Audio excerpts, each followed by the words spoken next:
E o resto de nós podemos abrir a palavra de Deus no livro de Daniel. Podemos ir já a Daniel. Como eu estava a dizer, nós estamos a refletir sobre a nossa presença no mundo, aprendendo a viver no mundo, como exilados que somos. Como exilados que somos. Nós estamos como Daniel, não é? Daniel e os seus amigos estavam exilados na Babilónia porque foram tirados da sua terra pelo Império Babilónico. O Império Babilónico era o império mais poderoso da altura e conquistou toda aquela região e entrou em Jerusalém, destruiu Jerusalém, levaram muita gente, foi um processo de vários anos de conquista e levaram muitos judeus para a Babilónia, levaram muitos judeus e estiveram exilados durante 70 anos na Babilónia. E nós, como eles, e tiveram que se adaptar, tiveram que viver num mundo que não era familiar para eles, tiveram que estar ali e estar ali de coração. Não tiveram que estar, escolheram estar, não é? Não estiveram contrafeitos, não estiveram só a aguentar, não, eles estiveram lá plenamente. É uma lição, há lições aqui para nós, não é? Como igreja. Nós estamos neste mundo por um propósito, não é? E Daniel e os seus amigos entenderam isso, que havia um propósito mesmo numa circunstância tão difícil, tão complicada de terem sido desenraizados da sua terra à força. Não foi uma escolha deles, foi à força, e terem sido levados para uma terra estranha. Há muitas lições aqui para nós, não é? Nós também estamos numa terra que não é a nossa. Alguns estão literalmente, não é? Numa terra que não é a deles, mas está a ser, não é? Está a ser. Amém? Está a ser, e que seja mesmo, não é? Mas estão numa terra que é estranha, com muitas... para todos nós que cremos na palavra de Deus e que somos discípulos de Jesus, também estamos numa terra estranha, também estamos numa terra que não é a nossa. Todos somos peregrinos aqui, não é? Estamos aqui de passagem, porque, como diz o versículo que nós já lemos, nós somos cidadãos do céu. E de lá esperamos que venha o nosso Salvador, o Senhor Jesus Cristo. Então, se nós somos cidadãos do céu, nós estamos aqui de passagem. Nós não somos a nossa verdadeira cidadania, não é de cá. Não é? Nós estamos aqui emprestados a este mundo, mas com um propósito. Qual é esse propósito? O profeta Jeremias disse aos exilados, o profeta Jeremias disse aos cativos, ele disse: trabalhem pelo bem das cidades para onde vos levarem cativos. Peçam ao Senhor por elas, porque se essas cidades prosperarem, a prosperidade será a vossa também. Então trabalhem pelo bem das cidades para onde forem levados cativos. E aquilo não era um passeio, nem era uma viagem turística. Aquilo foi mesmo uma destruição. Né? Foi uma destruição e uma viagem forçada contra a vontade deles. Eles não queriam sair da terra deles, né? Mas ainda assim Deus diz através do seu profeta: trabalhem pelo bem das cidades para onde vos levarem cativos. Então trabalhem pelo bem da terra onde vocês estão. Trabalhem e orem, peçam ao Senhor por essas terras, porque se essas terras prosperarem, vocês também prosperarão. E isso é verdade para nós. Nós estamos aqui de passagem, mas Deus diz-nos a nós: estejam cá, não vivam numa bolha, não se isolem, estejam cá e façam a vossa presença contar. Façam a vossa presença contar aqui. Estamos a fazer a nossa presença contar neste mundo. É este equilíbrio que nós temos de ter. Estamos de passagem, mas estamos cá. E somos chamados para estar cá, de corpo e alma, empenhados aqui nesta terra, empenhados em trabalhar por esta terra. E, acima de tudo, empenhados em fazer discípulos. Fazer discípulos. Não é? Estas duas dimensões têm que estar sempre presentes. Estamos de passagem, somos cidadãos do céu, mas estamos aqui plenamente a trabalhar pelo bem das cidades onde Deus nos colocou, a dar o nosso melhor, com aquilo que Deus nos traz à nossa mão para fazer. Porque o que nós fazemos, nós devemos fazer não como quem serve homens, mas como quem serve o próprio Senhor Jesus Cristo. Está lá em Colossenses 3, 23, 24. Como quem serve o próprio Senhor. Tudo o que nós fazemos deve ser como quem serve o próprio Senhor Jesus Cristo. Isto leva-nos para outro plano, outra dimensão, outro patamar. E esta é a ordem de Jesus. Jesus depois, ele atualizou esta ordem, né, de Deus. Ele disse, vão e façam com que todos os povos se tornem meus discípulos. Todos os povos se tornem meus discípulos. Então esta é a nossa missão neste mundo. É estar aqui, é trabalhar, é honrar a Deus com tudo o que nós fazemos. Tudo o que nós fazemos. Tudo o que nós fazemos. Honrar a Deus com isso e fazer discípulos. Transmitir aquilo que nós aprendemos de Deus, aquilo que nós recebemos. Proclamar o Evangelho. Né? Mas para proclamar o Evangelho nós temos que o viver. Porque se nós proclamarmos sem viver, somos uns papagaios. E ninguém quer ouvir papagaios. Ninguém quer. As pessoas querem ouvir quem tem um testemunho. Né? Um testemunho que fale mais alto até do que as próprias palavras. Vamos ler Daniel 2. Desculpem, eu enganei-me aqui no capítulo. É 2. Daniel 2, de 1 a 25. Vamos continuar a ler a história de Daniel.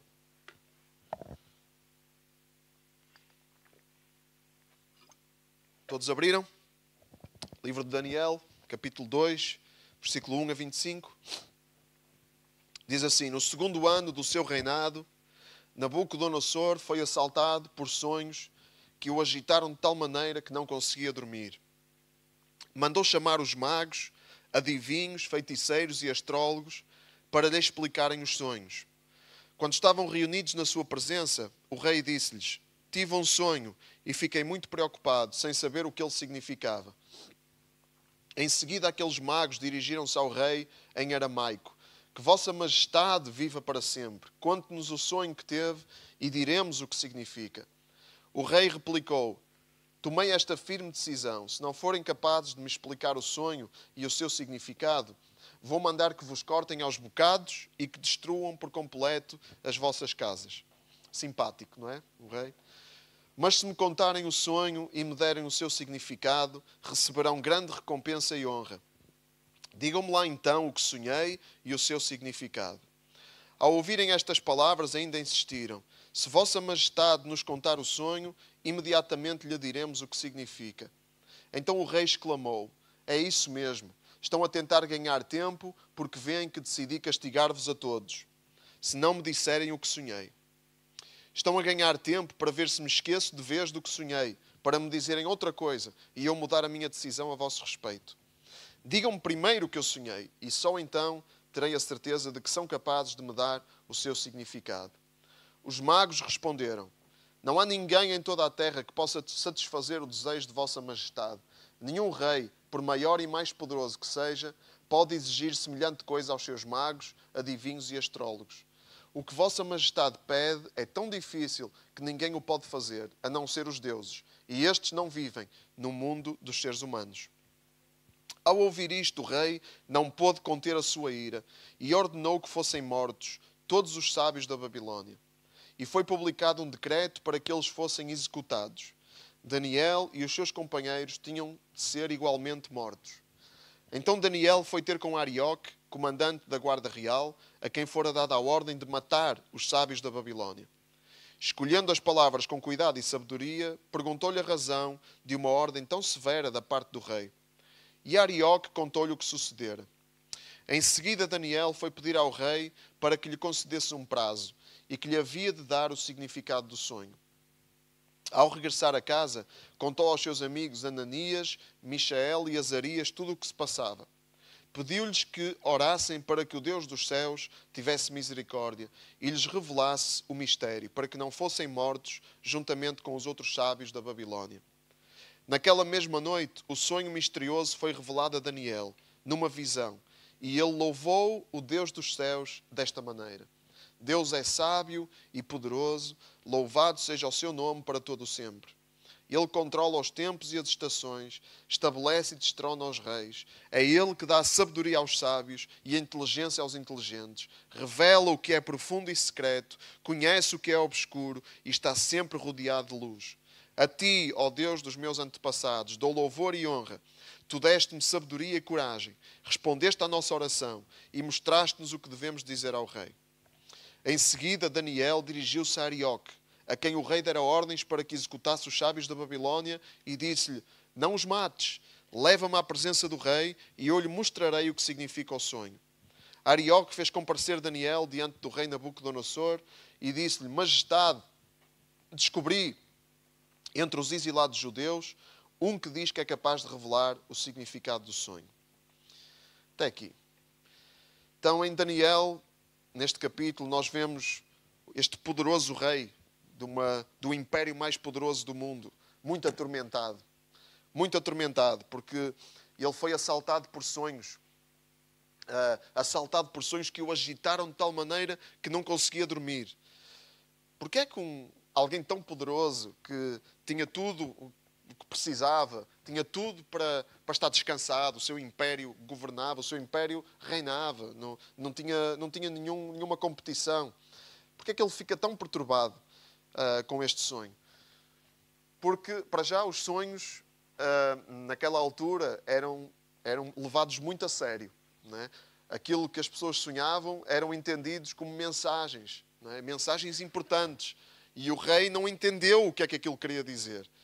Mas ele sabia que era importante. Ele sentia que aquilo era importante. Então ele ficou muito perturbado. E então pediu ajuda, pediu aos seus magos, né, aos seus sábios, adivinhos, feiticeiros e astrólogos para lhes explicarem os sonhos. Aquela gente estava ali, entre outras coisas, né, para ajudar na interpretação destes sinais, destes sonhos e de outros sinais que aconteciam. Né? Eles tentavam ler o que estava a acontecer à volta deles e interpretar isso como sinais dos deuses e sinais que dessem alguma orientação. Por alguma razão que nós não conhecemos, Daniel e os seus amigos não estavam nessa reunião. O que é estranho, porque eles estavam dentro do grupo dos sábios. Não é? Eles já eram pessoas com muita responsabilidade no reino e já esperávamos que eles estivessem presentes nessa reunião. Como lemos no capítulo 1, logo no fim do capítulo 1, Daniel, os 4 jovens mostravam 10 vezes mais conhecimento do que os outros magos e adivinhos de todo o reino. Está escrito no capítulo 1. Eles mostravam mais conhecimento do que todos eles, mas não estavam nesta reunião. Mas este grupo era a nata. Este grupo era a elite dali da terra. Eram as pessoas tidas em mais alta consideração, porque interpretavam os sinais dos deuses. Não é? E toda a gente queria saber o que é que os deuses diziam. Então o rei fala-lhes dos seus dilemas, não é? Fala-lhes da sua perturbação.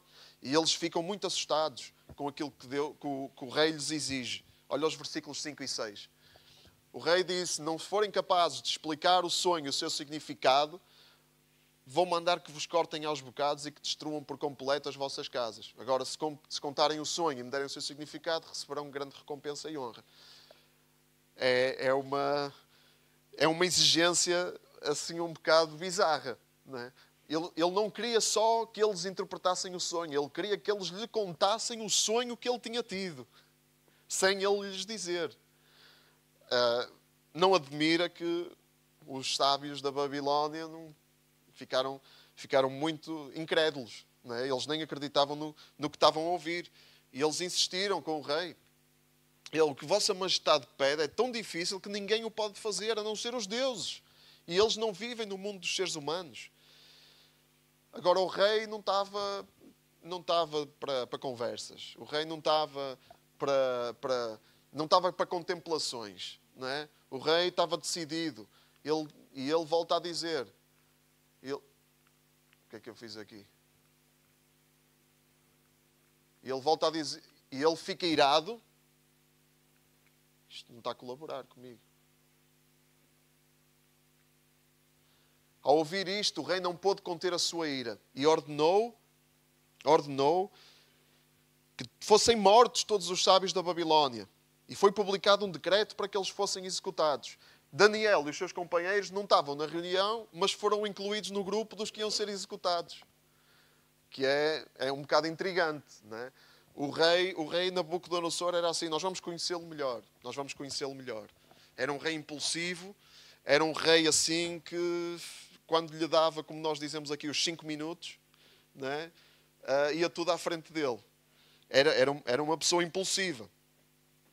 Então, Daniel e os seus companheiros foram presos, e quando Daniel foi preso, perguntou ao capitão da guarda, ao chefe da guarda, o Arioque, perguntou porquê. Porquê? E Daniel estava, obviamente, preocupado, né? Ele estava a ver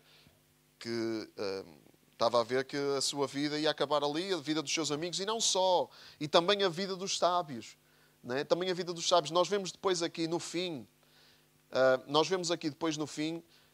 Daniel a dizer ao Arioque, quando ele ia executar os sábios, não os mates, não os mates. O coração dele também estava com aquela gente, né? Ele também não queria que os outros perdessem a vida.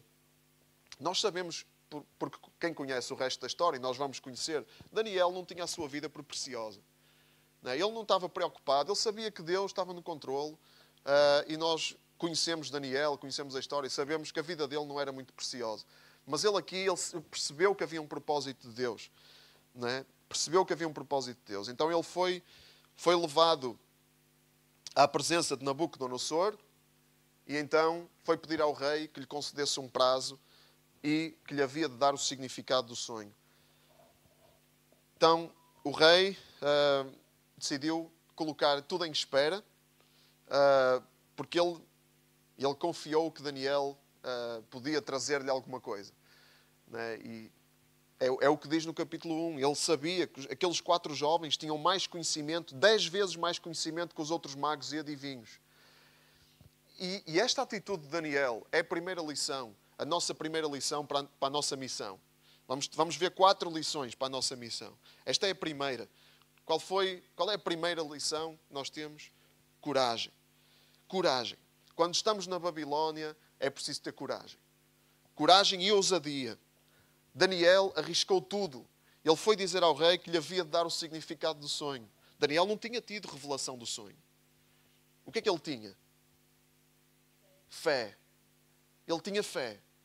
Ele tinha fé. Ele acreditou que Deus o ia livrar. Ele acreditou que Deus lhe ia dar aquilo que ele necessitava para livrar não só ele e os amigos da morte, mas todos os outros sábios da Babilónia. E ele creu e ele foi à presença do rei com estas palavras. Estas palavras de fé.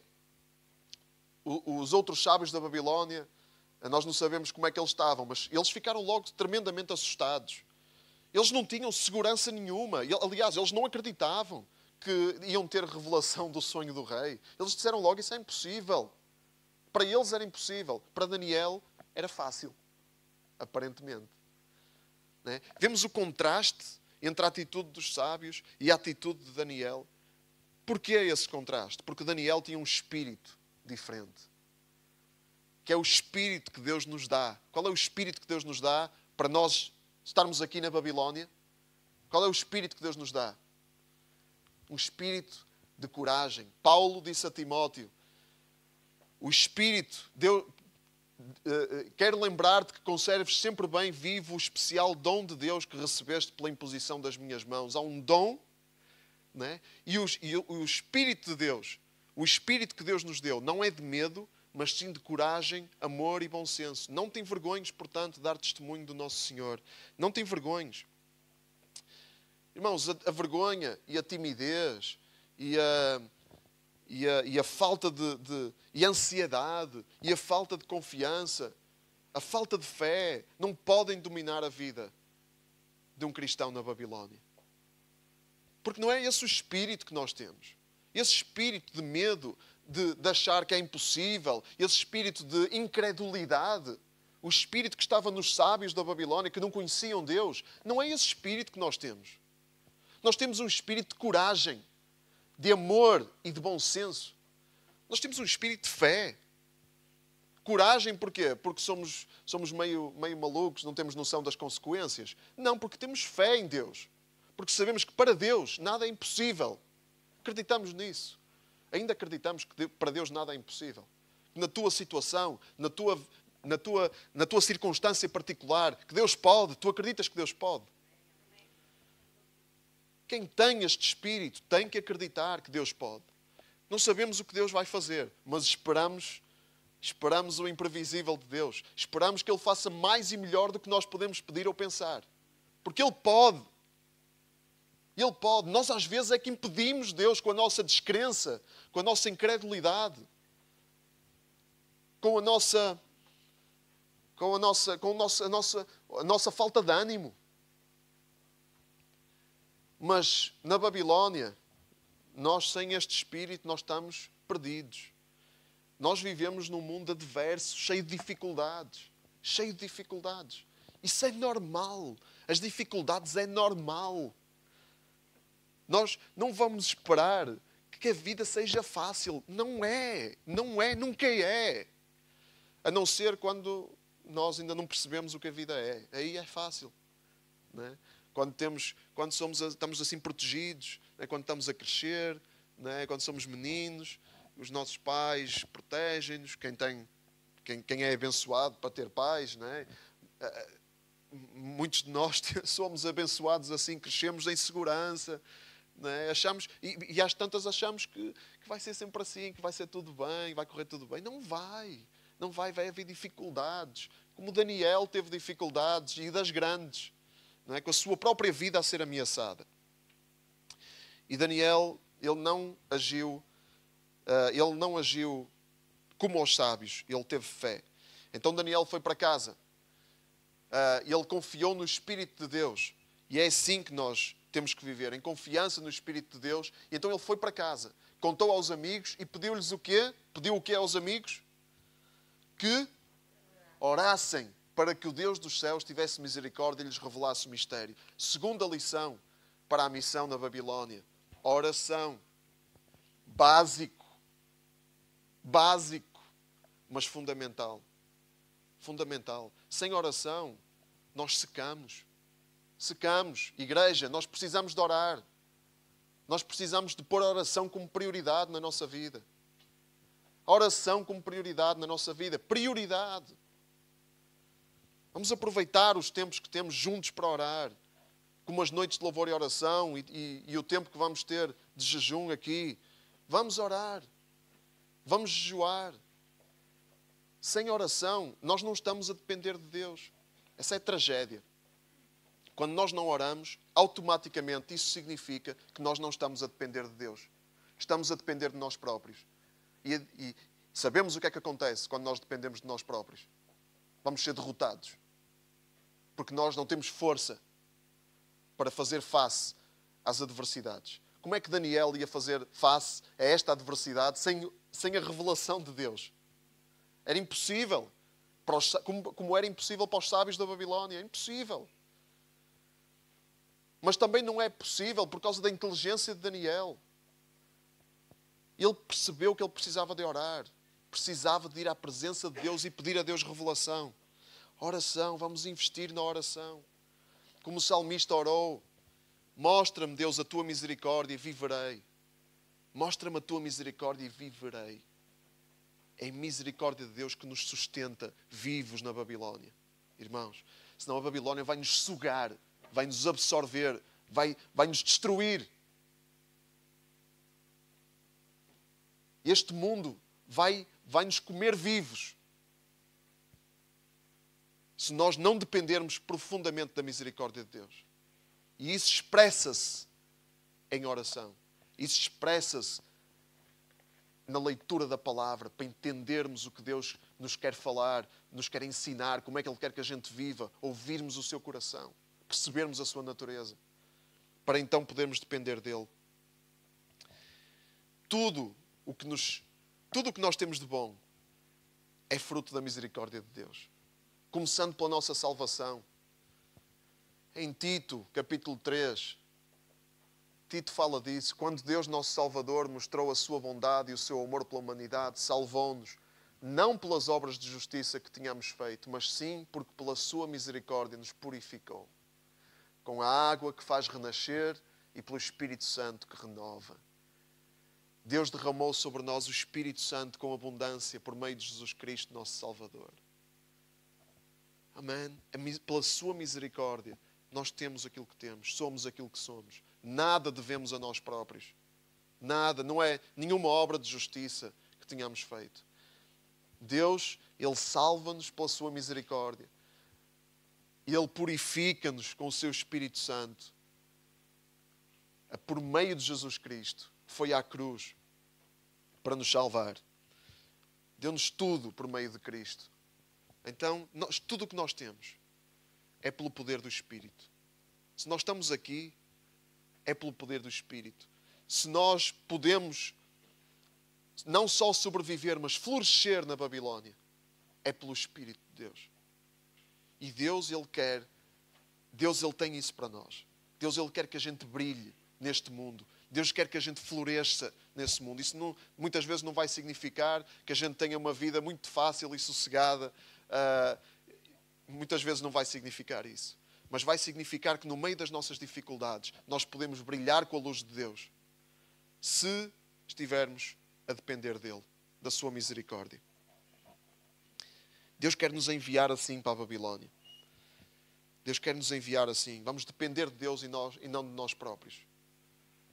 A escolha é fácil, irmãos. É vida ou morte. Depender de Deus, temos vida. Dependemos de nós próprios, temos morte. A escolha é fácil. Nós muitas vezes é que complicamos e muitas vezes, por causa da nossa loucura, nós escolhemos a morte. Escolhemos caminhos de morte. Por causa da nossa loucura. É uma loucura. Que Deus tenha misericórdia de nós, irmãos. Que Deus nos sustente. E Ele capacita-nos, né? Como capacitou Daniel. Imaginem como é que estava o coração dos amigos de Daniel naquela noite, em oração. Como é que estava o coração deles? Saber que no dia a seguir, olha, podiam ser executados. Como é que estava o coração deles? Confiante, mas também apertado, aflito. Não é? Mas a resposta veio. Naquela mesma noite, o sonho misterioso foi revelado a Daniel numa visão. Naquela mesma noite, Deus respondeu. Esta é a terceira lição para a nossa missão na Babilónia. Deus responde. Deus está connosco. Irmãos, Ele não nos deixa sós. Nem por um momento nós ficamos sós. Deus, Ele está connosco e vai sempre estar. Não vamos nós duvidar e afastar-nos dEle. Não. Vamos crer que Ele está connosco, mesmo quando nós não vemos. Parece que nada mudou, como aquela música que nós cantávamos. Não é? Olha em meu redor, vejo que nada mudou, mas sei que tu nunca falharás. Ele não falha e Ele está a trabalhar. E na Babilónia nós devemos esperar a resposta sobrenatural de Deus.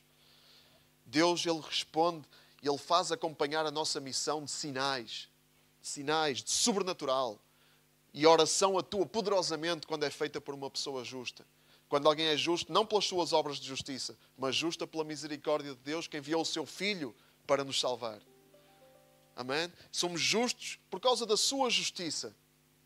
Por causa da justiça que Ele nos imputou. Ele imputa-nos essa justiça. E nós agora temos essa justiça em nós. E podemos orar com confiança. E a oração atua poderosamente. Nós não sabemos como. Nós não sabemos quando.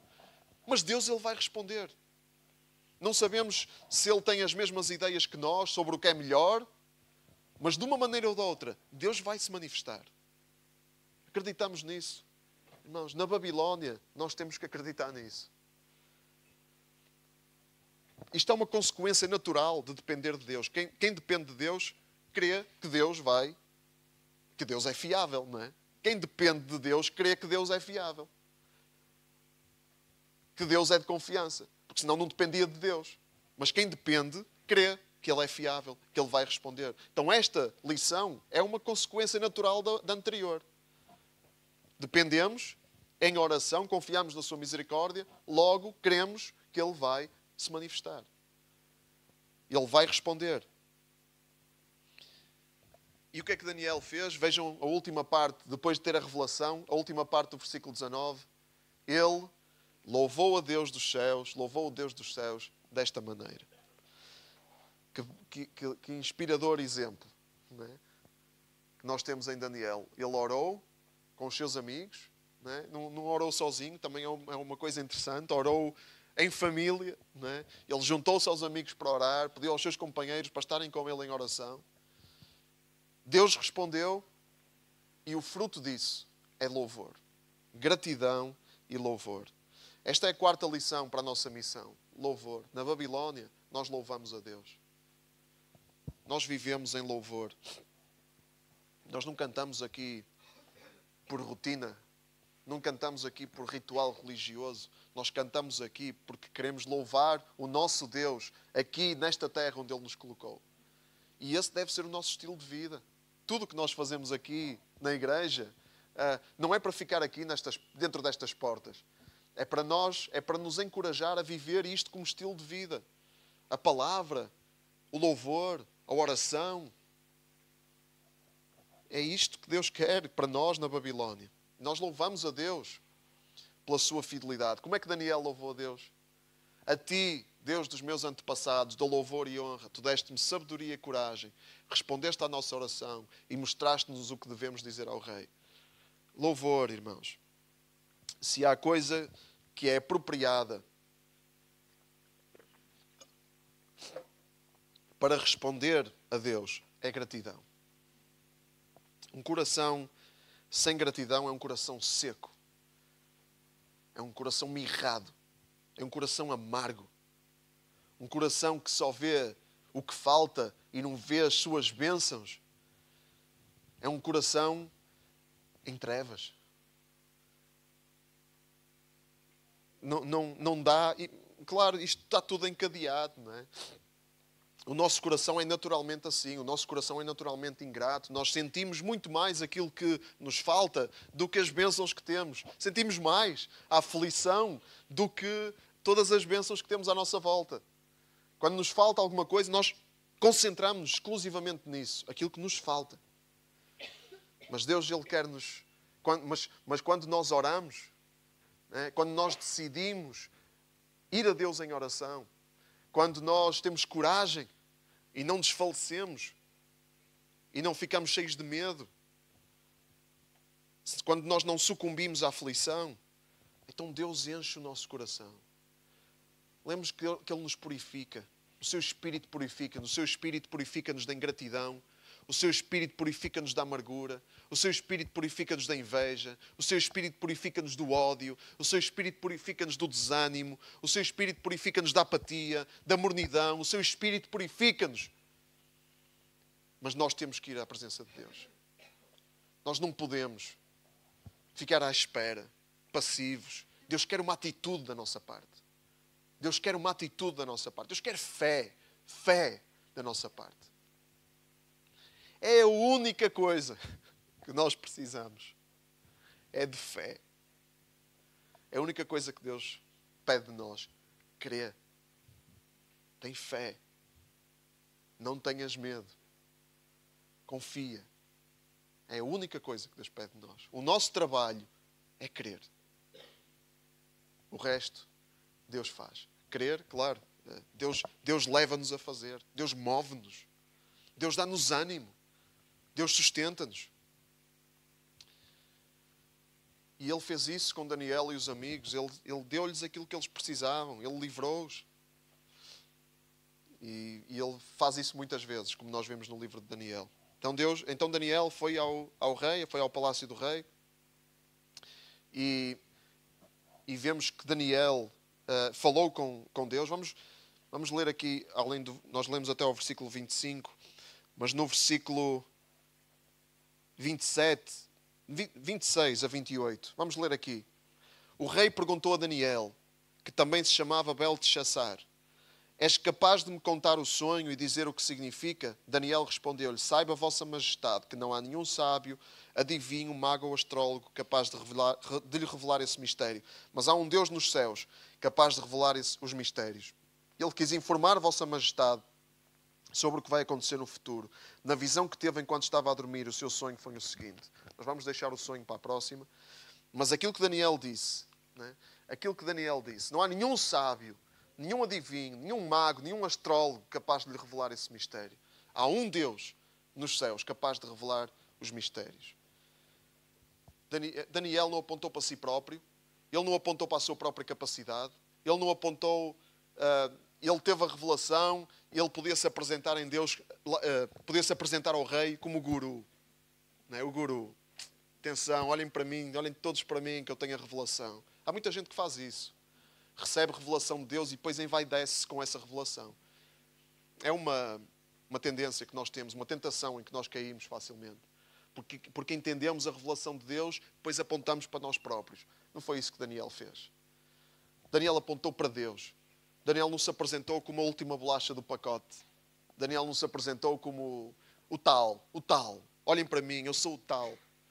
Não, Daniel apontou para Deus. Essa é a nossa missão. Isto é mais do que uma lição. Esta é a nossa própria missão. O fim da nossa missão é este, é dar glória a Deus. É que Deus receba a glória, por seja o que for que nós façamos. Seja o que for, a nossa missão é dar glória a Deus, seja o que for que nós façamos. De bom em Deus, damos glória a Deus. Qualquer fruto que haja na nossa vida, qualquer coisa que alcancemos, a nossa missão é dar glória a Deus.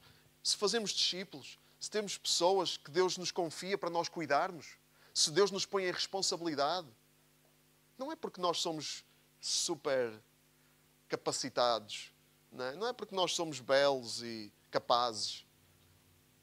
Não, é porque Deus usa vasos de barro.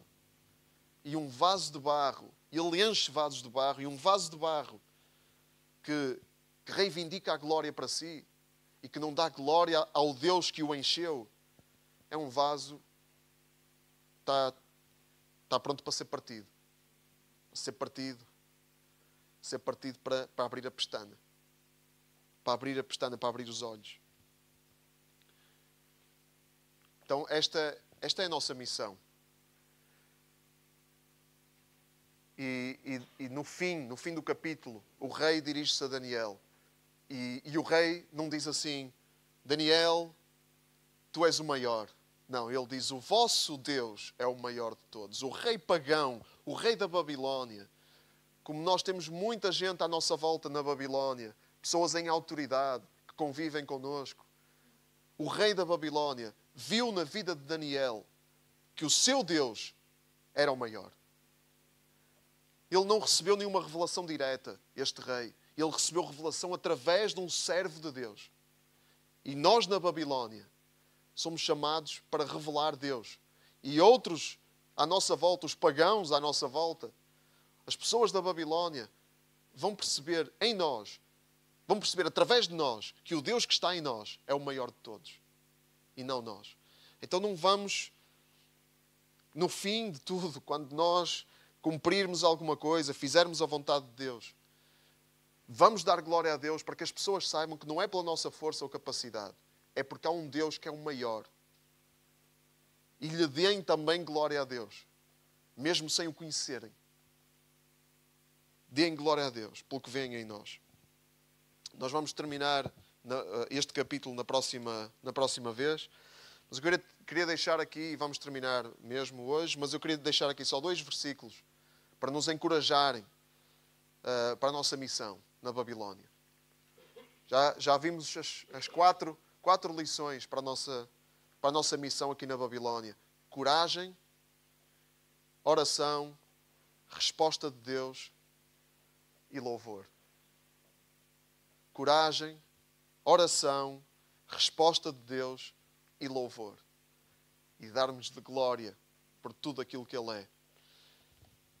E é isso exatamente que encontramos no Novo Testamento, que Paulo nos encoraja a fazer. Demos louvores a Deus. Demos louvores a Deus. O qual, pela força que nos concede, tem poder para realizar muito mais do que aquilo que nós pedimos ou somos capazes de imaginar. Nós conhecemos esta parte, que Deus faz mais do que nós pedimos ou somos capazes de imaginar, mas esquecemos da primeira parte do versículo. Demos louvores a Deus. Demos louvores a Deus. antes de recebermos, demos louvores a Deus. Antes de recebermos, louvamos a Deus. Porquê? Porque nós sabemos, como Paulo fala, expressando uma promessa de Deus, o meu Deus há de conceder-vos com largueza tudo aquilo que precisarem, segundo a sua riqueza gloriosa em Cristo Jesus. Ouçam esta promessa de Deus, irmãos. O meu Deus há de conceder-vos com largueza tudo aquilo de que precisarem, segundo a sua riqueza gloriosa em Cristo Jesus. Com largueza. Deus há de conceder-vos isso. Deus há de conceder-nos isso. Ele quer que a gente... Muitas vezes as coisas não acontecem logo, no momento que nós queríamos, porque Ele quer que nós pratiquemos a dependência. Ele quer que nós vivamos com estas 4 lições. Um espírito de coragem que nós temos em oração, orando pela misericórdia de Deus, em dependência, esperando a sua resposta. Depois a resposta vem e louvamos a Deus por tudo aquilo que Ele faz. Ele quer que a gente viva assim. Por isso é que as coisas não acontecem logo. Irmãos, e muitas vezes a dependência que Deus quer desenvolver em nós, nós lutamos contra isso. E às vezes até prolongamos a nossa aflição. Às vezes prolongamos a nossa aflição. Nós lemos lá que Jesus, Ele em certas cidades não fez muitos milagres. Por causa de quê? Da incredulidade das pessoas. A incredulidade daquelas pessoas levou a que eles não vissem o sobrenatural de Deus. Isto é sério, irmãos. Nós não, só temos esta opção. Não é? Confiamos ou não confiamos. Se confiamos, vamos ver. Se não confiamos, vamos estar cegos para tudo o que Deus quer fazer em nós.